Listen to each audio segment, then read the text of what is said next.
בוודאי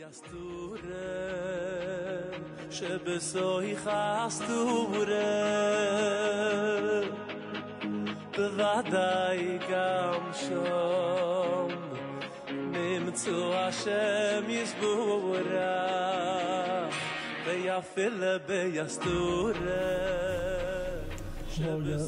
Donc on va voir une ligne de Hoshana Rabbah que Royaume Acharon les mitzvot Arba Minim et les mitzvot Souka. Non, c'est le dernier jour pour la mitzvah du lulav et aussi de la souka. Vonikra Hoshana Rabbah al shem shemarbim betfilot Hoshana. Il s'appelle Hoshana Rabbah parce qu'on multiplie les prières, on répète Hoshana. C'est-à-dire Hoshana, ça veut dire délivre-nous, Akadosh Baruch Hu. Plus que toute la fête, c'est-à-dire c'est un jour où il y a beaucoup de prières. Venotlim bo arava shekorem ota gam Hoshana. Et on prend une arava, c'est-à-dire le jour de Hoshana Rabbah, on prend des haravot, c'est-à-dire on prend les feuilles de saule qu'il y a avec le lulav, mais cette fois-ci on en prend 5 et pas avec le lulav seul, c'est-à-dire on a le lulav normal plus un bouquet de 5 feuilles de saule. Et ces 5 feuilles de saule, on les appelle aussi les Hoshanot, c'est-à-dire elles ont le nom de Hoshana. Al Shem Tfilot Hoshana Shebeoto Hayom. Afal pi shemina Torah lo nivdal yom Hoshana Rabbah mishari me'achag. Bien que mina Torah, c'est-à-dire d'après la Torah, il n'y a pas de différence entre ce jour-là et les autres jours de la fête. Kvar nagu Israël bechol ora hadorot harbe minhagim miuchadim yom ze ve'asum ktsat yom tov. Les Bnei Israël, ils ont déjà pris l'habitude d'avoir de faire un peu des choses spéciales ce jour-là et le considérer un petit peu comme un jour de fête. Bien que ce n'est pas un jour de fête, c'est la veille du jour de fête de Simchat Torah, mais c'est un jour un peu plus élevé que les autres jours de Chol HaMoed. Minag Nevi'im Shenotlim Arava. Donc ça c'est un minag, c'est une habitude des prophètes. C'est des prophètes qui ont fixé cette chose-là de prendre la Arava. C'est les prophètes qui s'appelaient Chagi, Zecharia et Malachi.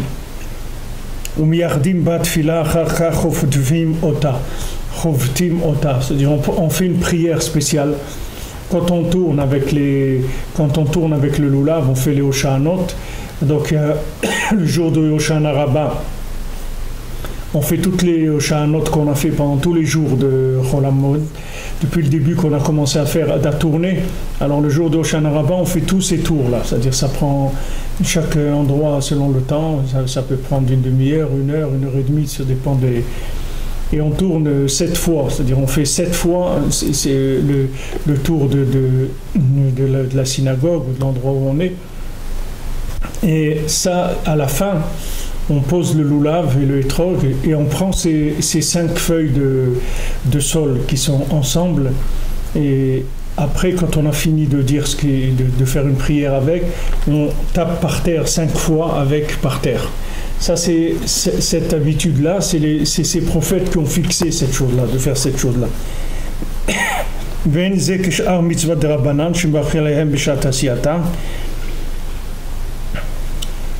Et c'est pas une mitzvah, c'est-à-dire c'est pas une mitzvah midrabanan, c'est-à-dire c'est pas comme une mitzvah où on va faire une bracha dessus, on va pas faire la bracha, mais ils ont fixé ça comme un minhag.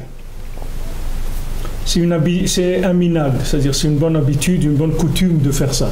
C'est pas le din du mitzvah comme si quelqu'un il fait le lulav, donc il n'y a pas de bracha dessus. On dit une prière et puis après on tape 5 fois par terre et après on les laisse à la synagogue. Il y en a qui ont l'habitude même à la maison d'acheter pour la femme aussi, pour les enfants, d'acheter ce petit bouquet de feuilles de saule. Il y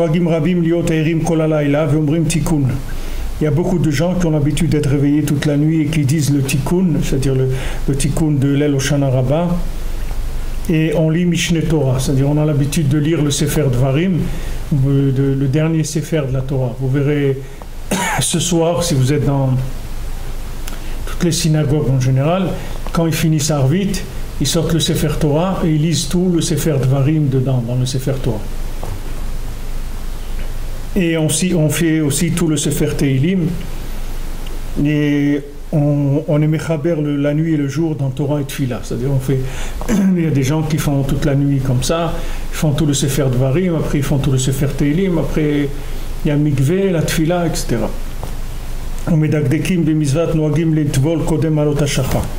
Donc ceux qui sont Medagdek, ceux qui font attention, alors ils font en sorte d'aller au Mikveh avant Alot HaShachar, c'est-à-dire avant la montée de la colonne du matin. Alors, Atam, chez Neorim Balayla, Shoyom, Oshpizin, chez David Amelech, Alav Shalom. Pourquoi on est réveillé la nuit? Parce que c'est le jour de. Chaque jour, il y a un invité de Sukkot. Chaque jour, il y a 7 jours, il y a 7 invités. Maintenant, le dernier, c'est David Amelech. David Amelech, c'est.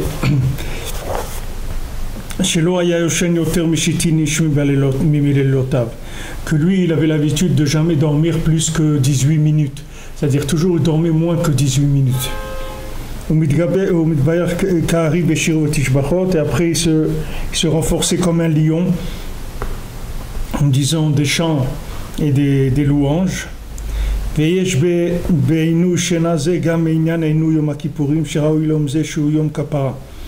Et dit aussi le fait de dormir, c'est aussi un effort qu'on fait comme le jour de Yom Kippour, comme c'est un jour aussi de Kapara, c'est un jour où on termine les dossiers de chacun, donc on fait un effort. Lofshim Bigdei Chag, on met les habits de Yom Tov, des habits de fête. V'yesh noagim lilbosh Bigdei Lavan comme Yom Kippourim. Il y en a qui ont l'habitude de mettre un vêtement blanc comme Yom Kippour. Ou madlikim mishiurei hanerot shel Yom Kippour, et des gens qui ont l'habitude d'allumer aussi le reste des bougies qui leur reste de Yom Kippour. Berov Kehilot Sfarad en meshamin batfilat Hoshana Rabbah mitfilat Chol HaMoed. Dans beaucoup de communautés, on ne change pas la prière de Hoshana Rabbah, on ne fait pas une autre prière que celle de Chol HaMoed. Comme on a fait ce matin, alors demain matin, beaucoup d'endroits, ils font exactement la même chose. Ve'olam Bekilot Ashkenaz. Maintenant, les Ashkenazim, les Sfaradim, ils font la même chose, mais les Ashkenazim, ils changent un petit peu. בפסוקי דזמרה שלפני תפילת שחרית אומרים לנצח מזמור לדוד שהם מספרים וכל שהמזמורים נאמרים בשבת ויום טוב. Les Ashkenazim, ils disent dans la prière comme Shabbat, c'est-à-dire la première partie de la prière, ils font tous les chants comme le Shabbat, comme si c'était Shabbat.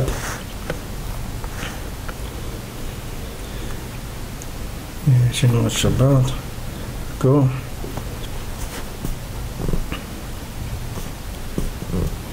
Mais on dit le Mizmor de Mizmor le Toda, que Mizmor le Toda normalement le dit pas Yom Tov ou Shabbat. Alors Hoshana Rabbah on va le dire parce que Hoshana Rabbah ils amenaient au Beth Amikdash des korbanot de Yachid, c'est-à-dire ils amenaient des offrandes individuelles aussi. ויש רבים הנוהגים לומר מזמור של יום השבת גם בשנה רבה וכן הם אומרים נשמת כל חי. Donc ici tout ce qui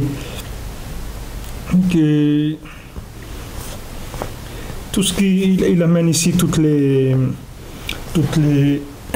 parties de la prière, chacun selon son minag, comment il fait la prière d'Hoshana Rabbah. Il dit Hoshana Rabbah k'mar achitum shel adin amatril b'Rosh Shana. Donc à Hoshana Rabbah, il y a la fin de la signature du jugement qui a commencé à Rosh Hashanah. C'est-à-dire on a depuis Rosh Hashanah jusqu'à Hoshana Rabbah. בהתחלת הדין בראש השנה ויום הכיפורים כה בא לעולם אומרים לפני הקדוש ברוך הוא כבני מרון ונסקרים כל אחד לעצמו. Alors au début du jugement à Rosh Hashanah et à Yom Kippour, tous les gens, tous les êtres humains, ils passent devant Akadosh Baruch Hu et ils sont niskarim, ça veut dire on analyse, on les scanne, si vous voulez, on voit chacun individuellement comment il est. Maintenant à Sukkot, il y a un jugement général sur le monde pour l'eau. c'est-à-dire qu'est-ce qui va être de la période des pluies pour le monde entier. Veyom hashvi'i shel Chag ou Yom HaShana Rabbah. Maintenant, le 7e jour, c'est celui de Shana Rabbah, ou Yom HaChitum Acharon Shel Hadin Hazeh. Donc, c'est le dernier jour où on va signer ce jugement. Les fiches Chaye Adam Tloim Bamaim, puisque la vie de l'homme, elle dépend de l'eau. Ve'akol olech achar hachitum. Maintenant, comme tout va d'après la signature, l'echar domé au Shana Rabbah mimiksat le Yom HaKippurim. Pour ça que Shana Rabbah, ça ressemble un petit peu à Yom Kippour.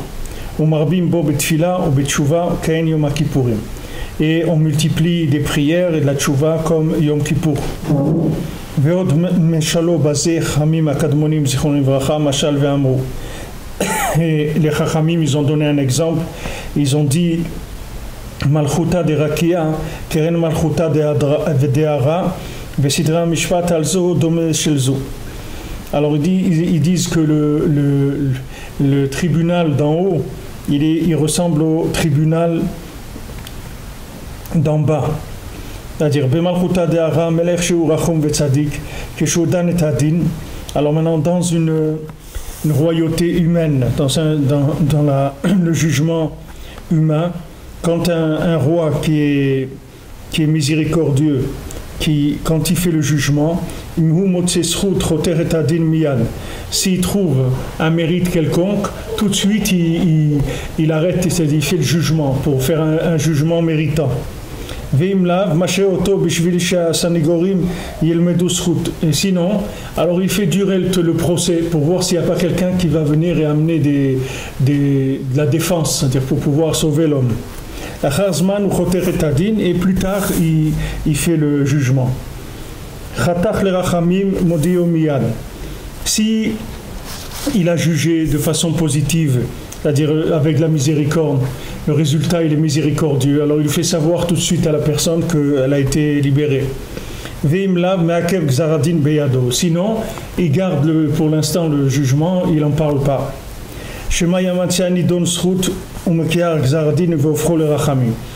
Il dit peut-être maintenant on va trouver, on ne sait pas, peut-être il y a une preuve qui va arriver, quelque chose qui va venir, qui va changer, comme ça on déchire le... Il ne fait pas savoir encore que cette personne-là, elle a été jugée de façon négative. C'est-à-dire, il garde ça chez lui pour voir s'il n'y a pas encore quelque chose qui va changer. Ou le basof moser pitkav beyad shlichav im lamavet im lechaim tovim. Et après, il donne le papier à ses envoyés, que ce soit pour le mal ou pour le bien. Vashlichim yotzim baim lasot din orachamim.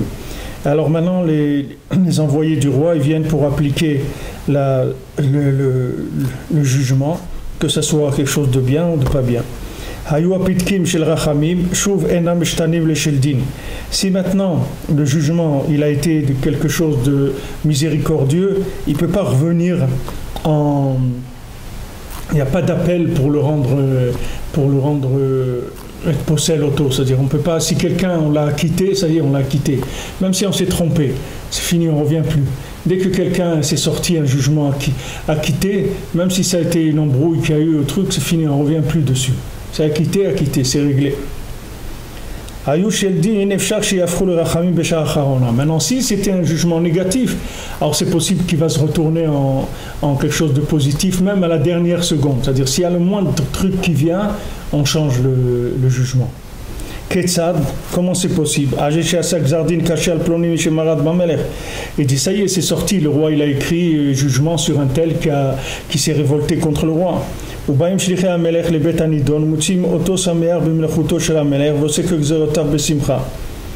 Alors maintenant, eux, les envoyés du roi, ils viennent pour amener le décret négatif à la personne, chez lui. Ils viennent, ils le trouvent qu'il est joyeux, il est en train de faire la fête de Sukkot, et il est content de faire d'appliquer les demandes du roi, puisque Sukkot, c'est Hachem qui a dit de faire Sukkot, donc il le voit, il est content de faire ce que le roi il a dit. Maïm Omrim, qu'est-ce qu'il dit? L'osé chez Nixar Alavkar. Il dit, mais c'est pas possible, c'est pas celui-là qu'on nous a dit de lui amener ce jugement négatif. Et voilà, il est là en train de faire des mitzvot, il est joyeux dedans. Ishacher, ou ça doit être quelqu'un d'autre. Vechozrim la melech, il retourne chez le roi, il dit il y a un problème, ça ne doit pas être cette personne-là. Vous nous envoyez un jugement de quelqu'un qui est un bandit, etc. Mais celui-là, on est arrivé chez lui, on a vu que c'est pas ça, il fait les mitzvot, il est joyeux, ça. Alors le roi dit sûrement ça doit être quelqu'un d'autre, alors déchirez le jugement et mettez-lui qui va passer une bonne année, etc., que tout va bien aller, Chaim Tovim, etc. C'est-à-dire même jusqu'à la dernière minute, c'est-à-dire même si il vient et le trouve Besimcha dans le Chag et tout, ça va changer tout le jugement. Af Malchut Adarkiaken. Alors il dit, ça c'est dans une Malchut, un pouvoir terrestre. Il dit maintenant dans le pouvoir du ciel c'est pareil. À Rosh Hashanah, tout le monde y passe devant Kadosh Baruch Hu, que ce soit les grands tzadikim, qu'on les inscrit, on signe tout de suite pour la vie. Les gens qui sont moyens, alors ils attendent jusqu'à Yom Kippour.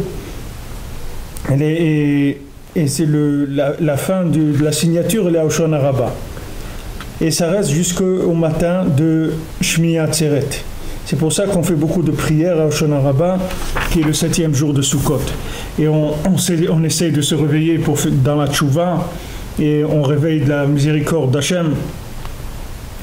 Et même s'il y avait déjà, Chaz v'Shalom, un jugement qui n'était pas bien, alors on le déchire et on écrit dans le ciel des bons papiers, des bons petits papiers pour chacun, ça veut dire des bons jugements.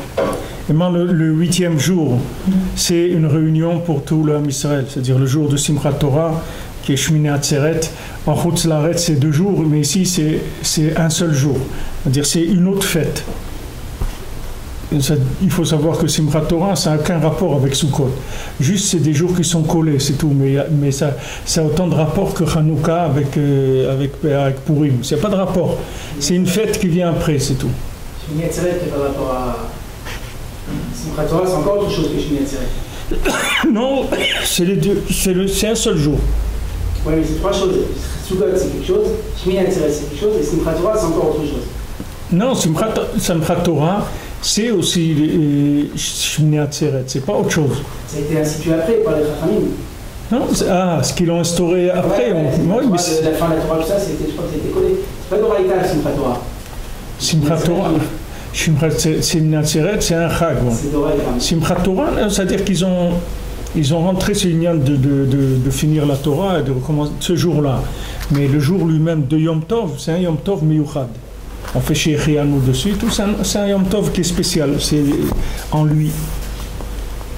Chez Netzarim Lifnei Makom, Veomrim Lefanav, c'est-à-dire on s'arrête devant Hachem, puisque maintenant on était avec lui depuis Rosh Chodesh Elul, les Slichot, etc., Rosh Hashanah, Yom Kippour, Sukkot, Kaché alenu pridatenu mitzvotecha. On dit Hachem, c'est difficile pour nous de nous séparer maintenant de tes mitzvot. Afilum nikmeru mitzvot sukkah velulav vekorbanot achag venisuch hamaim. Bien qu'on a fini les mitzvot de la sukkah et du lulav et toutes les offrandes qu'il y avait pour Bet HaMikdash avec l'onction on versait de l'eau sur le misbeach, sur l'autel du Bet HaMikdash. On s'arrête, on reste là et on est joyeux avec toi. ואז באים שליחי מעלה ומוציאים את כל ישראל שמחים לפני המקום שמחת אהבה. Alors tous les anges qui viennent du ciel, ils voient que tous les hommes Israël, ils sont contents dans une joie d'Ahava d'Hachem. Afilu ayu benehem nidunim leraha ena poragad bahem. Même s'il y avait eu des gens qui avaient été mal jugés, il y a le mauvais jugement, il va rien faire du tout.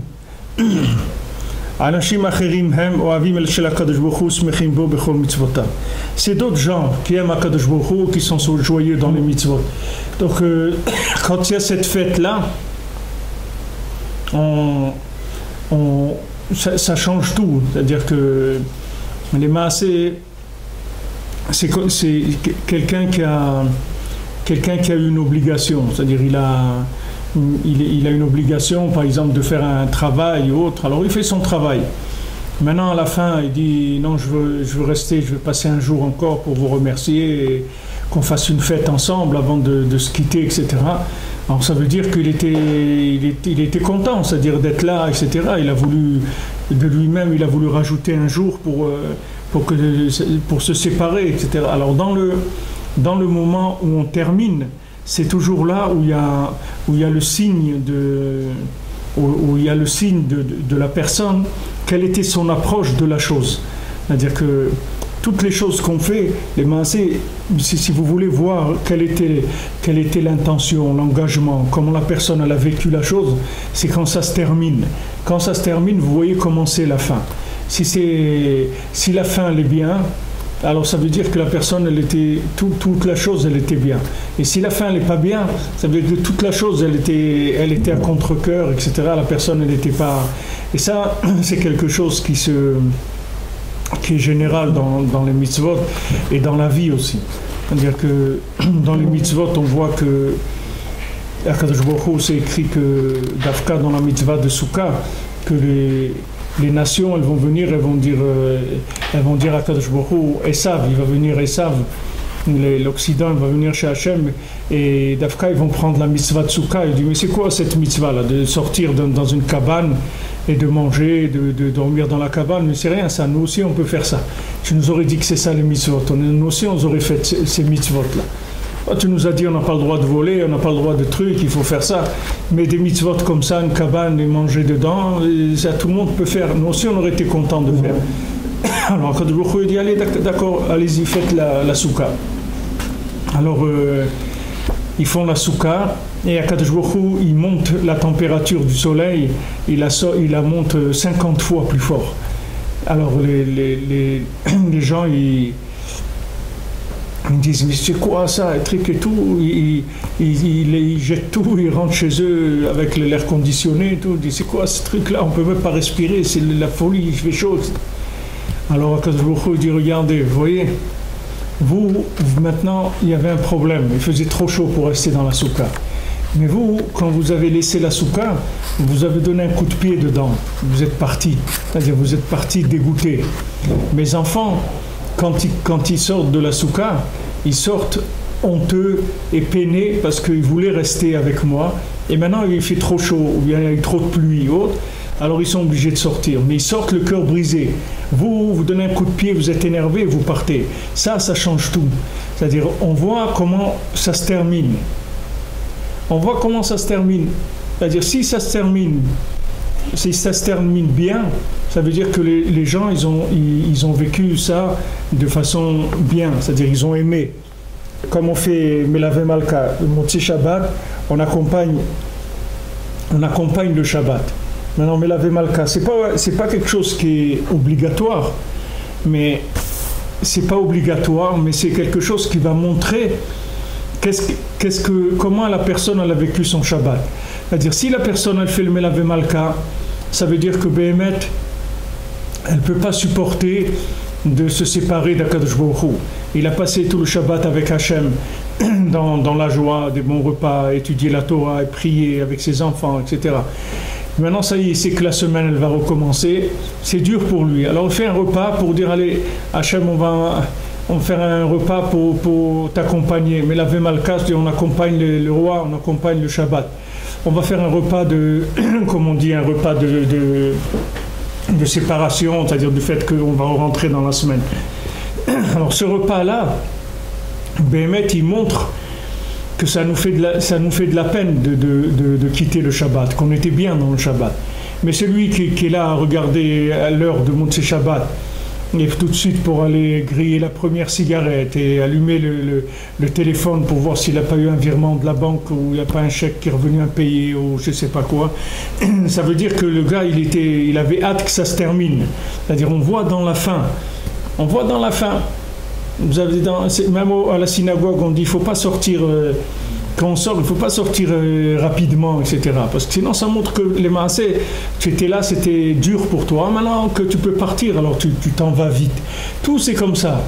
toute la vie, vous pouvez analyser tous les gens, comment ils partent du travail. Il y a des gens qui restent un petit peu, ils rangent leur bureau, ils rangent leurs trucs, etc., que soit prêt en ordre. Ils ne sont pas pressés de partir.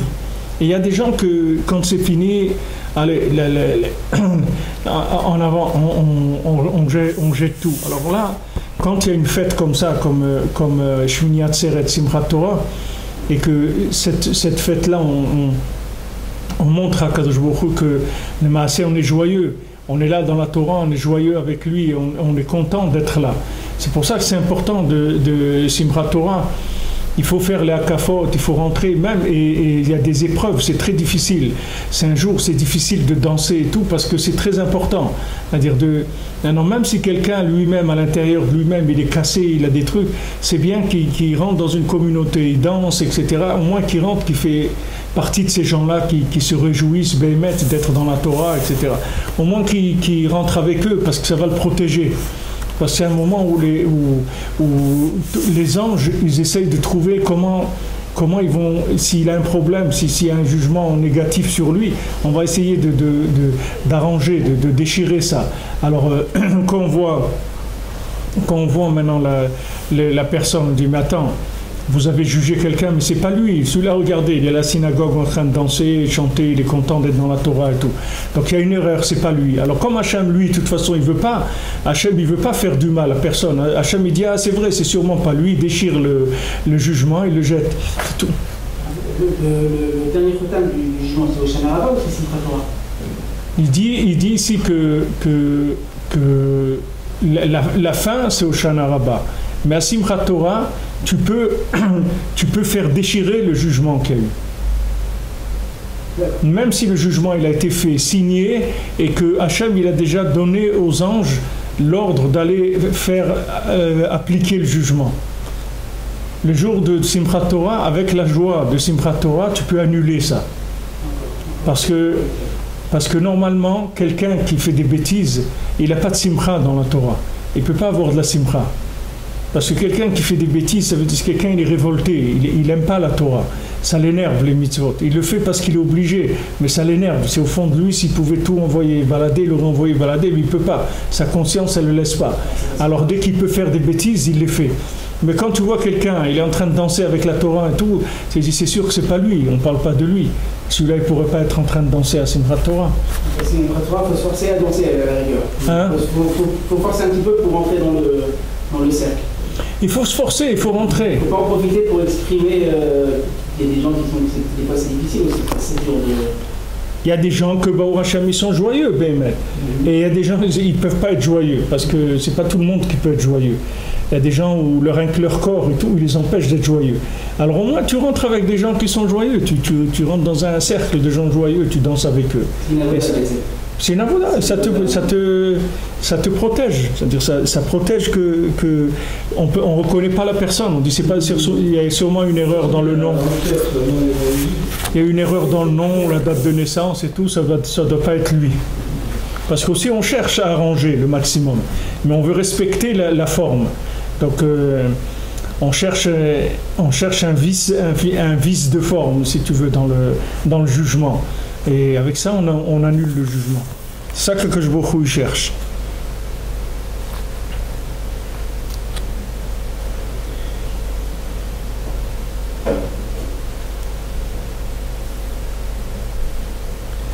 Alors Kadosh Baruch Hu, il a dit à Abraham, si maintenant il n'y a pas de kapara pour tes enfants à Rosh Hashanah, ce sera Yom Kippour. Et si ça n'a pas marché Yom Kippour, tu auras Hoshana Rabbah.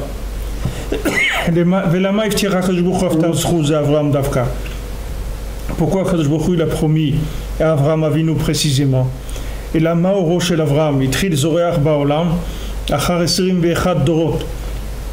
La lumière de Avraham Avinu elle a commencé à briller dans le monde, à scintiller après 21 générations.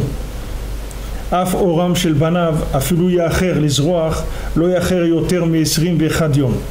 Donc maintenant, la lumière des enfants d'Avraham Avinu, même si elle met du temps, comme on dit, la personne, elle a mis du temps à réagir. C'est-à-dire, comme on dit, elle est longue à la détente. Ça a mis longtemps avant que ça se... Maximum 21 jours.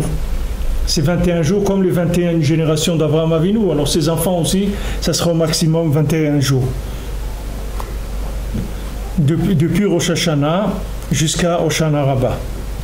C'est 21 jours. Amar me'ata ikar inyano shel hayom tfila verachamim beshat chitum adin ve'yetziat haptakim. Donc il dit que maintenant, le ikar c'est ce jour-là de la prière et de la miséricorde au moment où il y a la signature du jugement et la sortie des papiers, c'est-à-dire des choses qui ont été écrites. Alors, Mekan minag Israël evarech ish et reu beyom ze pitka tova. Alors c'est pour ça que les gens ils ont l'habitude de se faire la bracha à l'autre de dire pitka tova, que tu as un bon papier, c'est-à-dire un bon quand on écrit des bonnes choses. Yom ze merube bekorbanot mibechol hashana. Maintenant, ce jour-là, il faut savoir, Hoshana Rabbah, c'est le jour où il y a le plus de korbanot de toute l'année. C'est-à-dire, c'est le jour où on fait le plus d'offrandes au Beth Amikdash, au temple. Shiu Sof, le Seder Shalosh Regalim, c'est la fin des 3 fêtes. C'est-à-dire que Sukkot, ça finit Pessah, Shavuot, Sukkot. Quand on parle des 3 fêtes, on commence toujours de parler de Pessah. Pessah, Shavuot, Sukkot, c'est le 3e des 3 fêtes. Et Mishelo ivi nidro atko, miviu ata, chez le machar ou over belo teacher le shalmo. Maintenant, celui qui a pas amené, il a fait un neder. Quelqu'un, il a fait un vœu. Il a dit, je vais amener un korban de remerciement. Il a eu s'est marié, ou il a une petite fille, ou un petit garçon, ou il a gagné quelque chose. Il a envie de remercier Hachem. Il a dit, moi, j'amène un korban au temple pour remercier. Ça, il a dit, par exemple, avant Pessah. Maintenant, il est passé Pessah, il est passé Shavuot, il n'a pas eu le temps de monter à Jérusalem. Maintenant, il vient Sukkot, il est obligé de monter parce que on ne peut pas passer 3 fêtes avec un vœu qui n'a pas été payé. Même dans la tzedaka, il y a des gens qui font attention à ça. C'est-à-dire qu'il y a des gens qui payent maintenant les dons qu'ils ont fait à Rosh Hashanah de l'année dernière. Pas celui qui vient de passer là, l'autre d'avant. Parce que quand il vient le 3e fête, il faut avoir réglé les comptes. Alors, sinon, après, on transgresse l'otéacher le shalmo. C'est-à-dire qu'il y a un lave de la Torah de ne pas tarder à payer les engagements que tu as pris. לפיכך בו עיקר דין המים שבעוון נדרים הגשמים מצרים ככתוב נשיאים ורוח גשם עין איש מתהלל במיתת שקר. Bematat Shaker, c'est-à-dire que pourquoi on est jugé sur l'eau aussi à Sukkot, parce que la pluie, quand il pleut pas, quand il y a de la sécheresse, ça vient des dons que les gens ils ont promis qu'ils n'ont pas fait. Quand ils ont fait des Nédarim, ils n'ont pas respecté, ça coupe la pluie. Alors c'est pour ça que c'est la fête où on est jugé sur la pluie, parce qu'on va voir si tout le monde a réglé ses comptes, a payé ce qu'il avait à payer et tout, alors il y a la bracha dans la pluie. Et si Chas v'Shalom, les gens ils ont retenu leur poche, ils ont serré, alors Hachem aussi serre en haut, c'est-à-dire il n'y a pas de pluie. Vayu osrim akorbanot beavotot haraba el karnot hamizbeach der remez shel tfila. ריבונו של עולם, מה שנדרנו הבאנו אבותות בידינו, אף אתה אל תעצור מלהוריד הגשמים בעיתם. Alors quand ils amenaient les corbanotes, ils faisaient une prière à Hachem, ils disaient regarde, nous on a amené ce qu'on t'a promis, voilà on a fait ce qu'on avait promis, alors toi aussi ne retiens pas la pluie, amène la pluie dans les moments où il faut. ובדרך הרמז, הושענא הושיעו ביום נא. Maintenant הושענא, il dit une allusion. Hoshienu beyom na, c'est-à-dire délivre-nous dans le jour de Na, de Nun Aleph. Ze yom Hoshana Rabbah, sheu yom chamishim ve'echad, limeslicha shematchinim b'rosh chodesh Elul. Alors si on prend Rosh Chodesh Elul à Hoshana Rabbah, ça fait 51 jours. Alors qu'on dit Hoshana, ça veut dire délivre-nous dans le 51e, c'est-à-dire à Hoshana Rabbah. Hoshana Rabbah ba le'achar asara yamim miyom HaKippurim. Alors aussi Hoshana Rabbah, c'est 10 jours de Yom Kippour. Si vous prenez Yom Kippour, alors 10 jours après, ça tombe Hoshana Rabbah. Shem ke'ashlama u'milui la'aseret yemei tshuva. C'est comme une complémentarité par rapport aux 10 jours de Tshuva qu'il y a entre Rosh Hashanah et Yom Kippour. Ils disent plus ça parce que Kippour c'est 45 jours après le début de l'année. Donc si on rajoute 10 jours, ça fait 50 et là on est à 51. Non, c'est tu comptes après Yom Kippour, c'est de 10. Ouais. Maintenant, tu comptes après 10, ça fait tu tombes dans Hoshana Rabbah. Donc ça fait 1 en plus. Parce que tu comptes pas le jour de Yom Kippour lui-même. Tu comptes 10 jours de plus. Donc ça va te faire tomber, c'est le 11, du 11 au 21.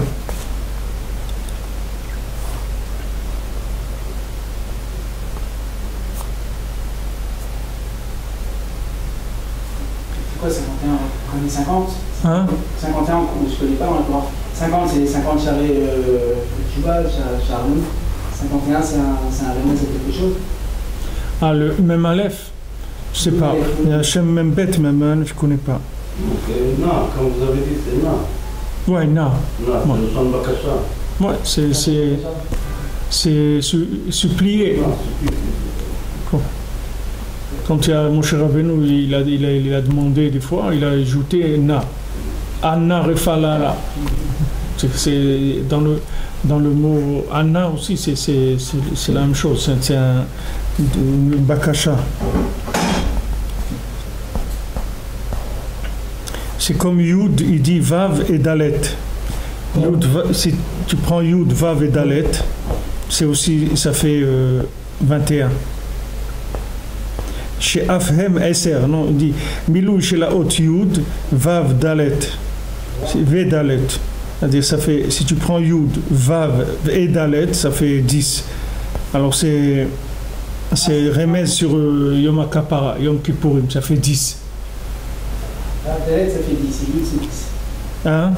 Vav et Dalet, ça fait 10. Non, V Dalet, ça fait. Il compte les lettres, pas les gematriotes, les lettres. 10 lettres.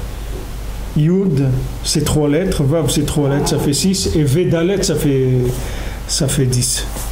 Bobayom Haya Dvar Hashem Beyat Chagi El Zerubbabel Ben Shaltiel Lechazek Yado Bebinyan Abayt. C'est-à-dire, ce jour-là, Akadosh Baruch Hu, il a parlé, c'est-à-dire le jour de Hoshana Rabbah, il a parlé à Chagi, c'est-à-dire le prophète Chagi, qui parle à Zerubbabel, le fils de Shaltiel, pour être Mechazek Oto dans le binyan du Bet Amikdash. Donc c'est un jour où Hachem il a été Mechazek le Navi dans le binyan du binyan Bet Amikdash. Donc c'est un jour de Rachamim Gdolim, c'est un jour où il y a beaucoup de miséricorde.